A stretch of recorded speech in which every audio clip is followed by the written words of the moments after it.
صاحب السلام علیکم موږ غواړو چې قومي مرکز کچه په طرف نه هغه یو عالم چې د مولوي حسین علیه السلام ګنبد باندې هغه دوه میاشتې لهراو شوی دی لګېدلی او د هغه زیارت شرف ته حاصل کړي. تاسو ډیره مهرباني دا ما خوشي قسمتي وي چې ماته د سعادت مهرباني.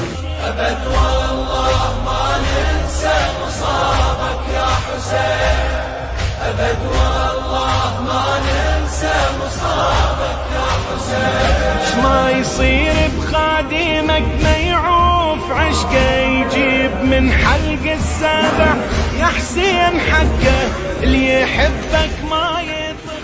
څرنګه تاسو سره موږ دا و چې د مولوي حسین علیه السلام هغه عالم زیارت شرف ته حاصلای هغه قولی دی کوم متعلق تاثرات دي سید غواړي.